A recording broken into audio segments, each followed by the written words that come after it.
I'm not your blood."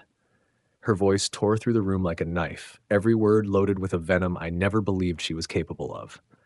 Elena stood across from me, her chest rising and falling fast, eyes burning with a kind of raw hatred that almost knocked the air out of me. Inside, something went quiet. Not shattered, but drained of the warmth I had carried for her all my life. I thought back on the years I had given up for her, the long nights, the constant sacrifices, the way I always put her first no matter what storms she created around herself. And now this was the truth she threw at me, that none of it counted, that I never counted. The wound was not only in the words themselves, but in the way she let them loose so easily, like a weapon she had been sharpening for years. I did not move. I did not argue back. I just let her poison sink into me, and in that stillness, I finally saw things clearly. It was time to put an end to the pretending, to face it all head on, and to settle everything once and for all. Before we continue, please subscribe to stay updated on our latest stories. And then Sophie threw herself flat on the floor, screaming at the top of her lungs because I would not buy her that ridiculous toy. Right there in the middle of Walmart, everybody staring like I was some kind of monster. Monica's voice carried that sharp note of exhaustion I had heard from her before as I placed a steaming cup of ginger tea in front of her. The mug tapped lightly against the kitchen table, the same old table where I had sat with her, working through math problems and spelling lists 15 years ago. Her hands curled around the heat of the cup, but her eyes were far away, cold. "I do not know what I'm doing wrong with them anymore, Dad. Ethan is getting into trouble at school, and Sophie..." Her words trailed off as she took a sip, more of a pause to collect her next complaint than any real enjoyment of the tea. "And Adrian?" I asked carefully, lowering myself into the chair across from her. "How is he holding up?" She let out a short, humorless laugh. "Adrian is working every extra shift he can get, and it still is not enough. The mortgage keeps going up, the car payment too, groceries are through the roof, everything just keeps climbing." She met my eyes then, and I knew that look, half plea, half demand. I honestly do not know how we are supposed to keep up with it. I felt the same pull in my chest I had felt countless times before, the tug that had opened my wallet again and again. But something about the practiced rhythm of her complaints this time made me stop short. "Monica, have you and Adrian sat down to go over your budget together? Maybe if you..." "Budget?" Her tone sharpened instantly. "Dad, you do not get it. This is not about giving up coffee runs or small extras. These are real bills. I know they are, sweetheart. But if you tracked where the money's actually going, maybe you would find..." "Find what? That we are careless with money? That we cannot manage our lives?" She set the mug down hard, tea splashing close to the rim. "Do you think I have not tried everything already?" I lifted my hands slightly in surrender. "That is not what I meant. I only thought..." "And the kids," she cut me off, her voice climbing higher. "Maybe if you actually understood what it is like raising children today instead of judging from your armchair, you would realize you cannot discipline kids the way you did back then. Times are different now." A cold weight settled in my gut. The way she said "the way you did back then" carried a hidden accusation I could not quite name. "Monica, I am not judging. I am only trying to help. If you set clear boundaries and actually followed through with consequences..." "Consequences." She shot to her feet so quickly the chair screeched against the floor. "You think I do not understand consequences? You think I let them run wild because I am too stupid to know better? That is not what I said. You sit here in your tidy little house with your tidy little retirement and you look down on me. You judge how I raise my kids, how I handle my marriage, how I run my life." Her cheeks flushed red, her eyes blazing with something deeper than the words we were exchanging. "You do not have the slightest idea what it feels like to truly struggle. Instead of helping, you sit there lecturing me about budgets and parenting like I am still 12 years old." I felt it then, the ground shifting under us, the foundation of our relationship cracking with every word that left her mouth. "Monica, I want to help. I always have. But maybe..." "Maybe what? That I should smile wider? That I should play grateful daughter while everything falls apart around me?" Her voice shook now, years of resentment spilling out in a rush I had never seen coming. "You want the truth, Dad? The silence grew thick, stretching between us like a canyon I could not cross. My heart pounded against my ribs, and some instinct deep inside told me I was in dangerous territory. She stared at me like I was not her father at all, like all those years we shared had vanished into smoke. "I'm not your blood." The words burst out of her like acid, each one dripping with years of bitterness she had been waiting to unleash. "What could you possibly know about raising children?" I blinked, stunned, as if I had been slapped across the face. The kitchen suddenly shrank around me, the air thick and hard to breathe. "Monica," I said carefully, "you need to calm yourself and do not you dare tell me to calm down." Her voice cracked with hysteria. "And stop talking to me like I am some clueless child. You sit there acting like some kind of wise elder, but the truth is you have no idea what being a real father even means, because you are not one." Something in her tone turned my blood cold. This was not only anger, there was calculation behind her eyes. "What exactly are you saying?" I asked. "I am saying I took a DNA test last year." Her words dropped heavy between us, each syllable like a stone tossed into still water. "You want to know why I never felt that connection people talk about? Why I never felt like I truly belonged to you? Because I am not your daughter." Her laugh came out sharp and brittle. "Not at all." The world tilted under me. 25 years of memories, her first steps, scraped knees, bedtime stories, school graduations, all of them suddenly felt like stolen photographs from someone else's life. That cannot be true. "Oh, it is true." She fumbled with her phone, hands trembling but determined. "I have the results right here. 0% probability. Zero. You are not my biological father." I stared at her, at this stranger who wore my daughter's face, and I felt something deep inside me die. Not break, but die, hollowing me out from the inside. My mind raced back to those last ugly months with Victoria. The fights, the accusations, the guilt that I had written off as the ruins of our marriage. "So there you go," Monica pressed on, her voice growing stronger in the silence I gave her. "Now you see why your so-called wisdom means nothing to me. You were just some man who happened to marry my mother. You were never anybody to me." I sat frozen, time dragging like hours, even though only seconds passed. Her cheeks flushed, her eyes gleamed with something that looked a lot like victory. She was enjoying this. What had shattered me gave her triumph. When I finally spoke, my voice came out calm, too calm. "Well then." I rose slowly, tucking my chair back under the table with steady hands. I saw her eyes flicker. She had expected tears, rage, maybe even begging. Not this measured stillness. "If I am not your father," I said, walking toward the mantelpiece lined with family photographs, "then I suppose I no longer carry fatherly obligations." I picked up her high school graduation picture, her 19-year-old smile staring back at me. Into the drawer it went. Then the Christmas photos, one after another, all collected in silence. "Dad, what are you doing?" she asked, unease slipping into her voice. "I am not your dad, remember?" I did not look at her as I gathered soccer trophies I had cheered for every weekend, the crayon drawing from third grade that declared "World's Best Daddy." "You made that very clear." I did not mean, "Oh, you meant every word." I turned then, and she actually stepped back. "You took that test. You have known the results for a year, and instead of telling me in private with honesty, you waited until now, until this moment, to use it as a weapon. So yes, Monica, you meant it." Her phone buzzed in her hand, but she ignored it. "Dad, I was angry. Stop calling me that." The words cut sharper than I planned. "That title does not belong to me anymore. From now on, let us stick to the truth." I walked over to my desk, pulled out a notebook, and began listing. "Let us see.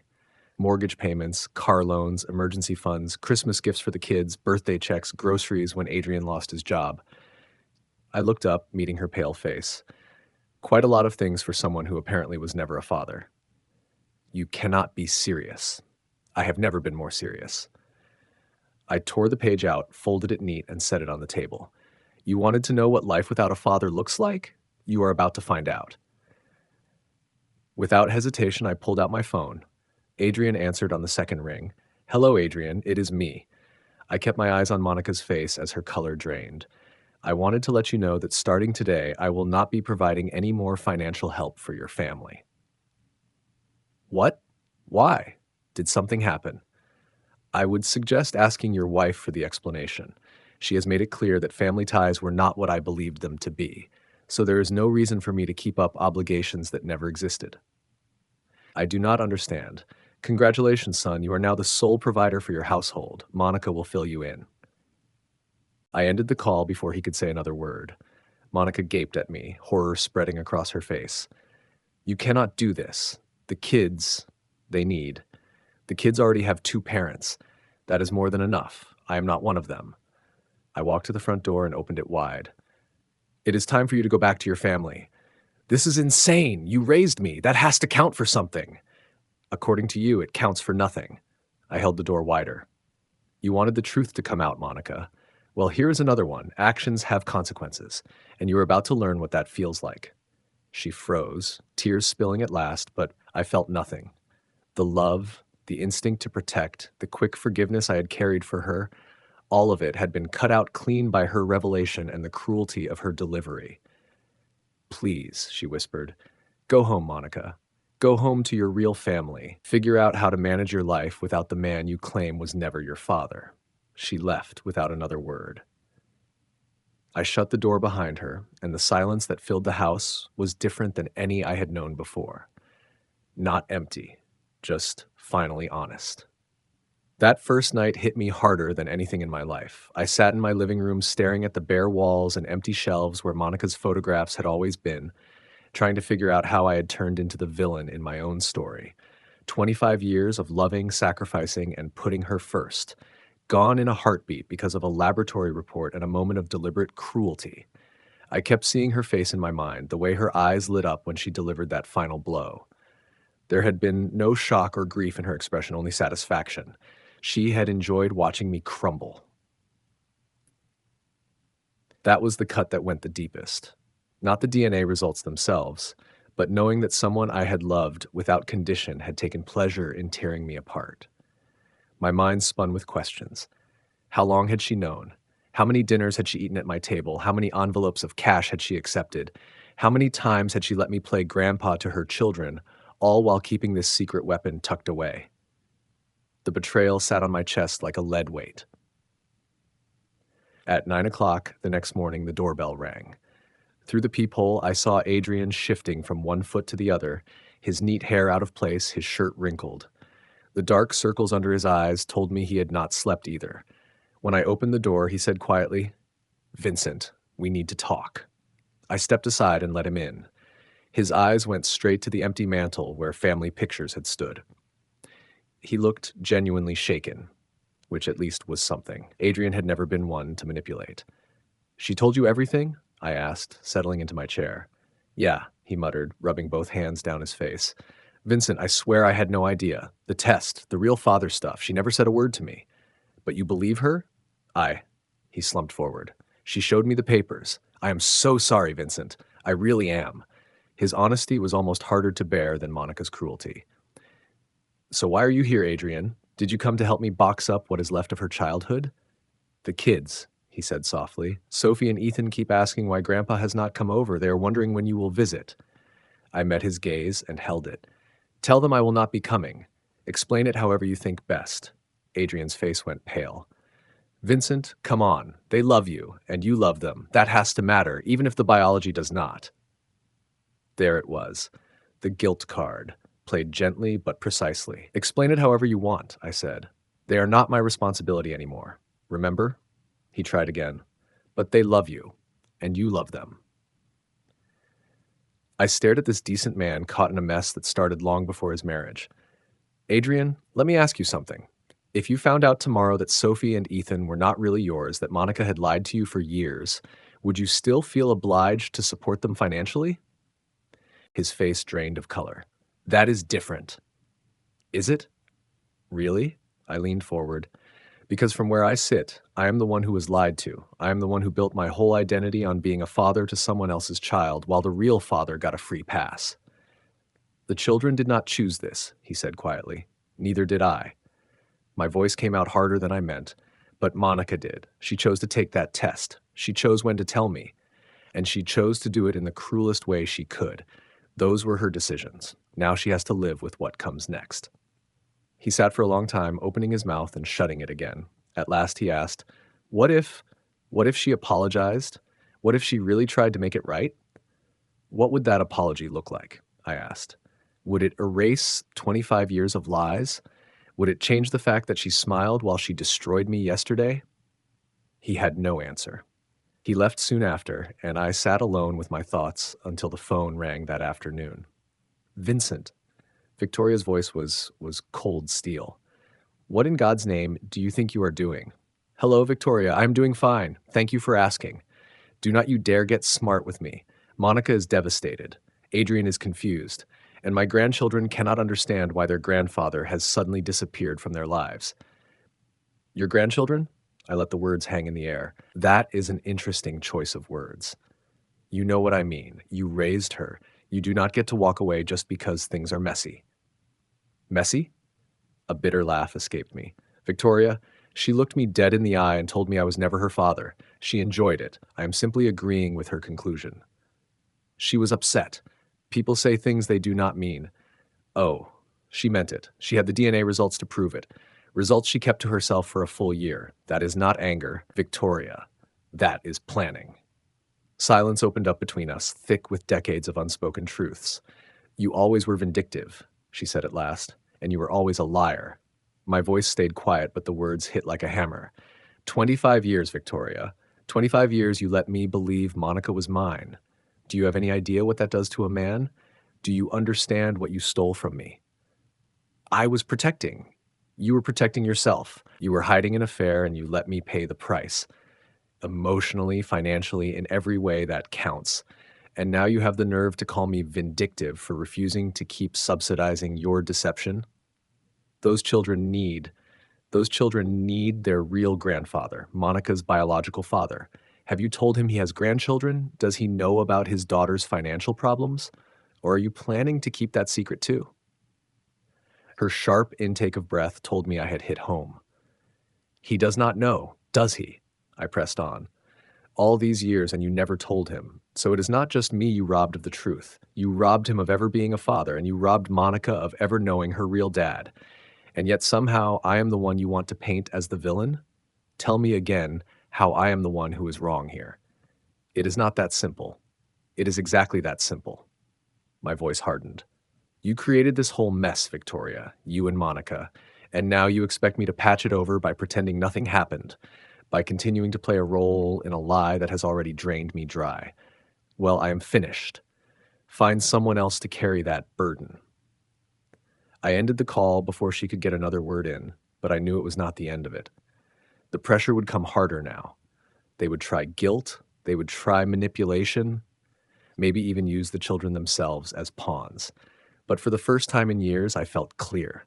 The fog that had weighed on me since yesterday's revelation finally lifted. I understood my place now. I was not a father. I was not a provider. I was not a safety net.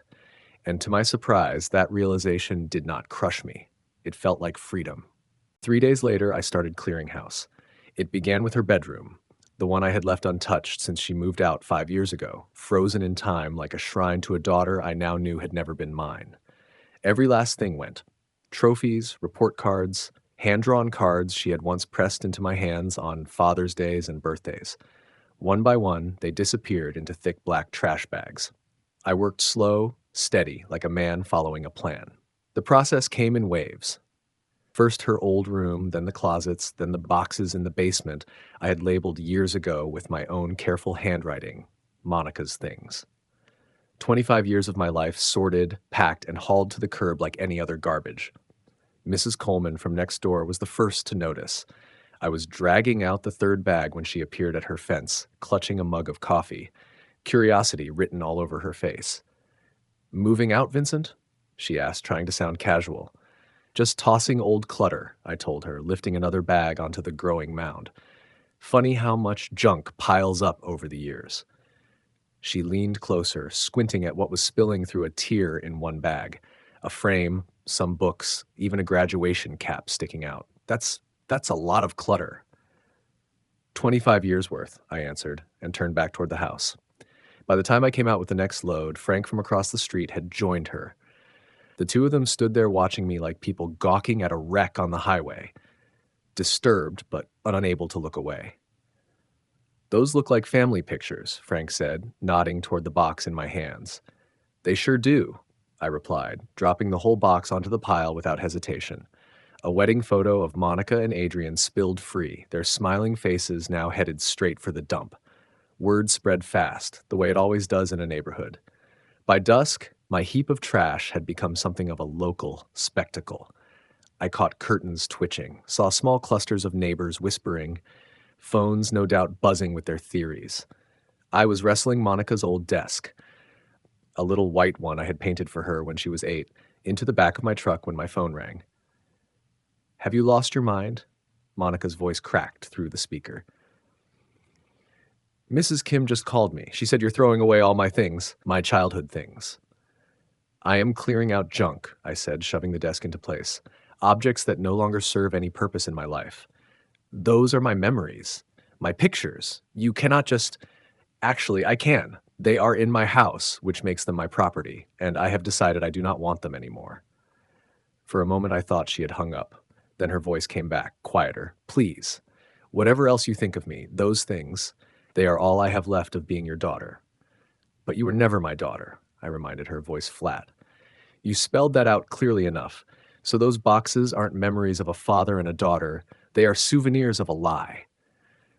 She broke down crying, but it stirred nothing in me. "I know you are hurt, but this is insane. People are talking, Vincent. The whole neighborhood thinks you have lost your mind. Let them talk," and they did. The story moved through the community like wildfire. At the grocery store, I ran into Beth Caldwell, who had known Monica since she was a child. "Vincent, dear, I heard about everything," she said, her voice dripping with sympathy. "That poor girl must be torn apart. Finding out news like that, it shakes everyone. She is probably striking out because she cannot handle the truth. But losing you on top of it, losing her father, it must be unbearable." "Is that so?" I asked, stacking items into my cart. "Of course. Maybe if you just gave her some time, some space, she might come back around if you let her work through her feelings." Beth's eyes pleaded with me, but I said nothing. I rolled on to checkout only to find a different view waiting there. Greg Sullivan, Monica's old high school principal, leaned closer and spoke in a low voice. "Vincent, I heard about the DNA thing. That's a heavy truth to unload after nearly 30 years. "It is," I agreed. "And the way she told you?" He shook his head. "I remember Monica in class. Smart girl, but there was always a calculating streak in her. Even back then, she knew exactly how to push buttons to get what she wanted." I studied him a moment longer. At last, someone who did not immediately paint her as the helpless victim. "She has been telling folks it shocked her just as much as it shocked you," Greg went on. "Claims you are blowing things out of proportion, acting out of spite. But a DNA test does not just fall out of the sky, does it? Someone has to order it, pay for it, wait on the results." "No," I said quietly. "It does not happen by accident." And choosing to drop that truth in the middle of a heated argument when you were only trying to help her. Greg shook his head, his face set in thought. "That takes a certain brand of cruelty." The lines had been drawn. On one side, there was Team Monica, spinning her as the poor daughter blindsided by science, wounded further by her father's cold rejection. They spoke the language of forgiveness, of unconditional bonds, of how blood work should never outweigh love. On the other side stood a smaller crowd, Team Vincent. They were not as many, but their voices carried weight. They spoke of her choice to hide the results for a year, the precision with which she chose her moment, and the satisfaction she took in the cut. They understood that not all betrayals can be patched over, and that even a parent's love has boundaries. The clearest moment came when I crossed paths with Carol Winters at the bank. She had been Monica's boss at her first real job, and I had always respected her. She was plain-spoken, sharp, a woman who did not sugarcoat. "Vincent," she said, catching me by the counter, "I have been hearing both versions of the story." I waited, curious which direction she would lean. "Monica came to see me last week, wanted to borrow money, said you had cut her off after some family misunderstanding. She painted it like a spat over bills, like maybe you had been a little heavy-handed. Did she now?" But then Greg Sullivan filled me in. DNA test. A year of silence. And then she chose to weaponize it. That is not a misunderstanding, Vincent. That is betrayal. Carol looked me straight in the eye. Do you know what I told her when she asked for the loan? I shook my head. I told her actions carry consequences, and maybe for the first time in her life, she was going to feel the full weight of hers. That evening, walking home past neighbors who either gave me soft smiles or turned away, I realized something important. I no longer cared whose side they were on. Their whispers, their judgments, their pity, it was all just noise. What mattered was that the lie I had carried on my back for 25 years had finally been stripped away. Every bag I dragged to the curb, every picture I let go of, every relic I tossed had cut another chain loose. The truth, in the end, was not destruction. It was release. It was freedom. 2 weeks after our last talk, Adrian showed up again, but he was not the same man who had stood on my porch before, trying to smooth things over for Monica. This time he looked worn down, torn apart, and underneath it all, angry. "We need to talk," he said, and I could hear the weight in every word. "Not because Monica asked me to, not because of the kids. This is about what I have been seeing." I stepped aside and let him in. He bypassed the living room entirely, heading straight for the kitchen table. He sat heavily, running his hands through his hair, the kind of gesture that said the pressure had been building too long. "Vincent, I owe you an apology," he started. "Not only for what Monica did, but for not seeing it earlier." I kept quiet, knowing he needed space to get it out. After our last conversation, I started paying attention, really watching her. His voice carried both disappointment and disgust. "Did you know she has been spinning different versions of the story depending on who she is talking to?" I had my suspicions. To the Kellys, she told them the DNA test was a silly whim, something she did for fun, and she acted just as shocked as everyone else. To Beth Caldwell, she claimed her mother suggested it for medical history. And to Greg Sullivan, he rubbed his temple. To Greg, she said you had been doubting her paternity for years, making her feel insecure about her place in the family. Cold anger tightened in my chest. Even now, she was still twisting the story. But the worst part, Adrian pressed on, was when I started asking her directly. Simple things, Vincent. When did you take the test? Why did you not tell me? Why did you choose that moment to tell him? And what did she say? The answers kept shifting. First, it was last spring, then 6 months ago, then suddenly it was around Christmas. The reasons flipped too. Curiosity, then medical issues, then ancestry research. Vincent, I have been married to her for 7 years. I know when she is lying. I poured him a cup of coffee. His hands shook when he took it. What else? The money, he whispered, his face pale. God, Vincent, the money. I knew you helped us sometimes, but I never realized how much. I did not understand until it stopped. He pulled out his phone, scrolling through bank records, his expression draining of color with each swipe. The mortgage payment you were covering? I thought it was a few $100s helping us with the adjustment. It was $1,200 every single month for 2.5 years. I said nothing, letting him keep going. The car notes, the insurance, the daycare, the emergencies I thought we covered with savings. He let out a bitter laugh. We do not have savings, Vincent. We never had savings. Everything we thought was stability came from you. And now? Now? He looked up at me with hollow eyes. We are 5 weeks away from foreclosure. The car is set to be repossessed on Thursday. I already had to pull Sophie from dance and Ethan from soccer. And Monica, she acts like it is nothing. She says it is just temporary, that you will get over being dramatic. The word hit like a slap. She said that? Dramatic?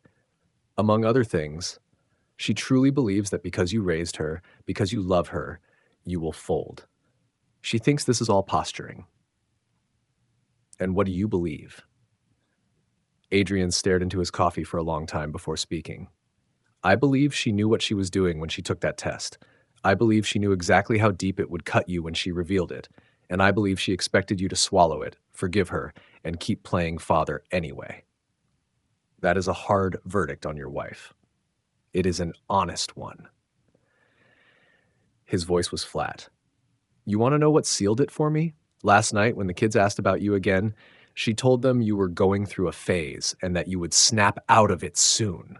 She looked right at them and told them their grandfather was throwing a tantrum. The words hung between us.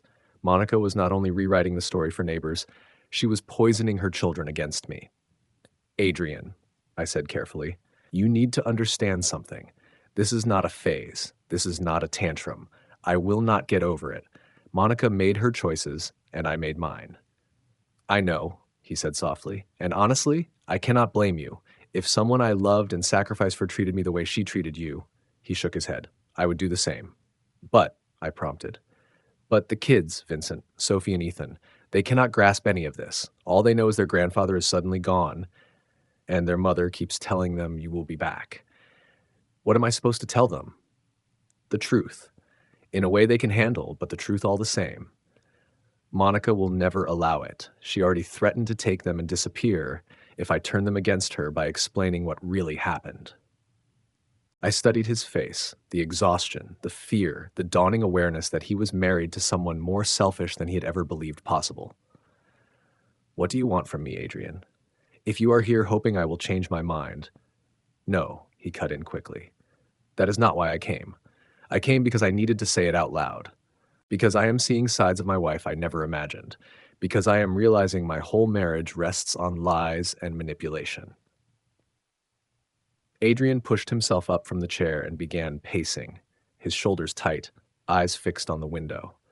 The other day I found out Monica borrowed $4,000 from her coworker Nicole, told her it was for Sophie's medical bills. He turned his head slightly, voice rough. Sophie's perfectly fine, Vincent. Healthy as can be.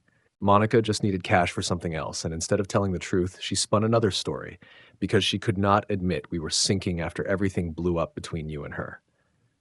So now the lies are growing, I said. They are multiplying. His voice carried a mix of anger and disbelief. She is lying to neighbors, to friends, now to coworkers. I keep thinking, if she can lie that easily, what else has she been lying about all along? What other things did I swallow without question because I trusted her? He finally sat back down, facing me directly. His eyes were steady but worn. Vincent, I need you to hear me. I am on your side in this. What she did to you was heartless. The way she dropped it on you was vicious. And now, watching her twist the story, watching her feed lies to everyone, including our kids, I get it. I understand why you cut her off. But you are hoping I will reconsider, I said flatly.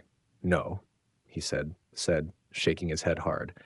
His voice firmed. I am not asking you to forgive her. I am asking for guidance, because I am drowning here.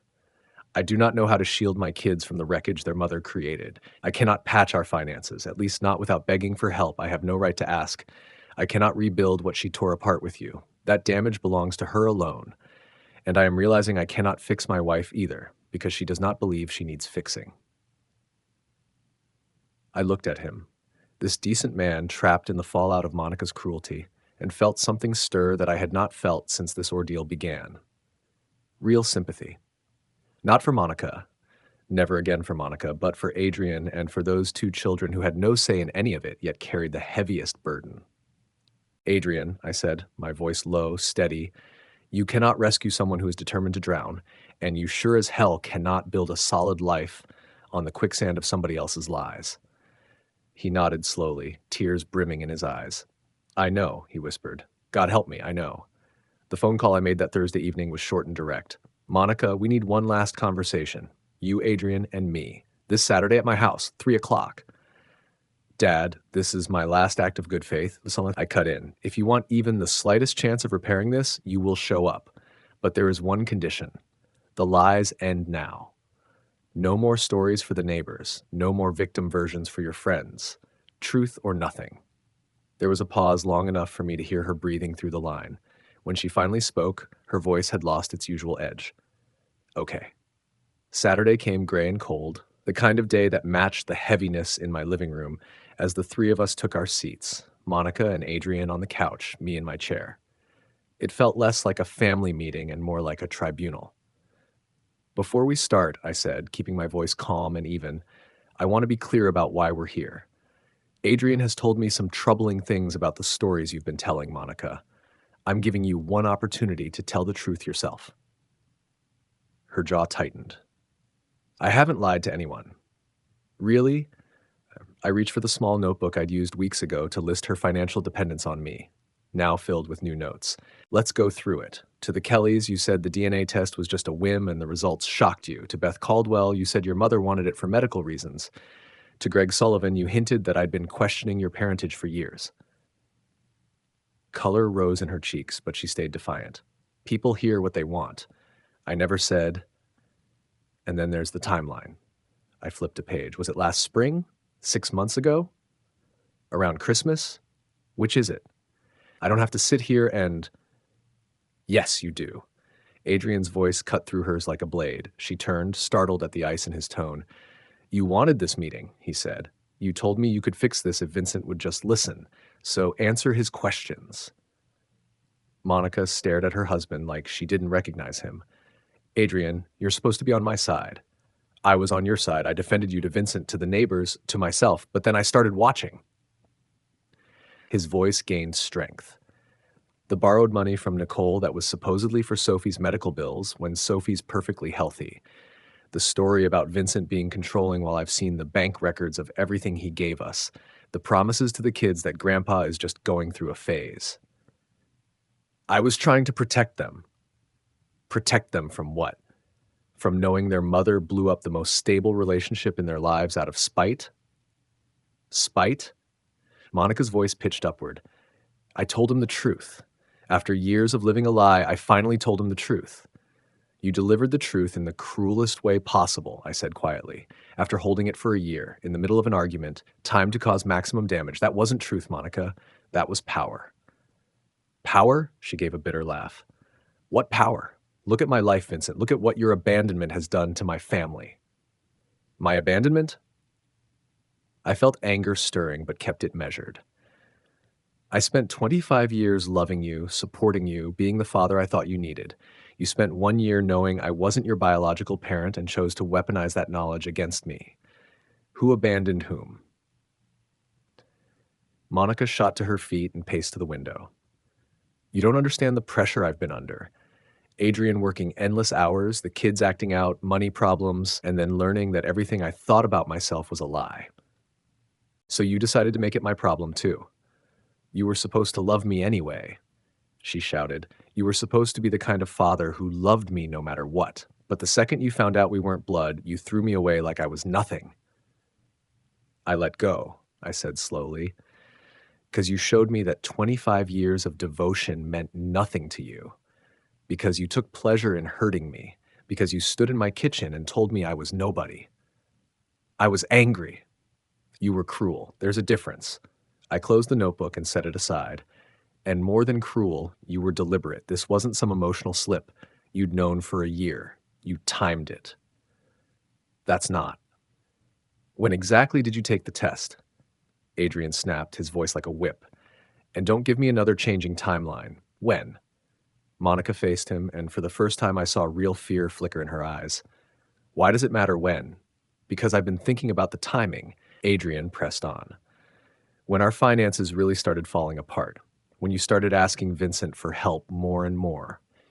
When you began those long speeches about feeling disconnected from family. Adrian, you're imagining things. Am I? Because it looks like you found out at the exact moment we needed Vincent's money most, and you held on to it like a grenade until he told you to take some responsibility for your own life. The silence was heavy. Monica's face flickered from anger to fear to calculation and then finally to something like surrender. You want the truth? She said at last, her voice cold. Fine. I took the test 14 months ago. I've known for over a year Vincent isn't my biological father. Adrian went pale. Jesus Christ, Monica. And yes, I waited to tell him because I knew it would hurt him, because I knew he'd react exactly like this. And because? She faltered. Because? I prompted. Because I wanted to punish him. The words tumbled out in a rush. My whole life, I've watched him play the perfect, responsible, moral man, always doing the right thing, always disappointed when I wasn't, and finally I had something that could make him as miserable as he made me feel all these years. The honesty was breathtaking in its ugliness. Adrian looked like he might be sick. So there's your truth, Monica said, turning back to me with defiance. I wanted to hurt you. Mission accomplished. Are you satisfied now? I looked at her, this woman who wore my daughter's face but felt like a stranger, and the strangest thing hit me. Pity. No, Monica. I'm not happy. I'm sad. Sad that someone I gave so much of my life to carried around that much bitterness. Sad that you chose cruelty when honesty was an option. Sad that you'd risk your children's security just to feed your need for revenge. Don't lecture me about my kids. Your kids are about to lose their home, I said evenly. Their financial safety net is gone. Their family is tearing apart. And instead of facing the choices that got you here, you're still twisting the story, pretending you're the victim. I rose and walked toward the same window she had stood at moments earlier. Here's how this goes, Monica. I won't help you. I won't hurt you. I won't interfere in the fallout of your decisions. You wanted life without me as your father? Well, congratulations. You've got exactly what you asked for. You can't mean that. I've never meant anything more. My tone was firm. You made your decision the day you took that test. You made it again when you hid the truth for a year. You made it a third time when you chose the cruelest possible moment to throw it in my face. And right now, you're making it again by refusing to own any of it. Adrian pushed himself to his feet, his jaw tight with fury he was barely containing. Monica, we're leaving, now. Adrian, wait. No. His voice was flat, unshakable. I've heard all I need, more than enough. He paused at the door, turning back to her with eyes like ice. You know what? With this much lying and scheming about DNA and paternity, maybe I should run a test myself, just to know for sure Sophie and Ethan are really mine. Monica's face went ghost white. Adrian, you can't be serious.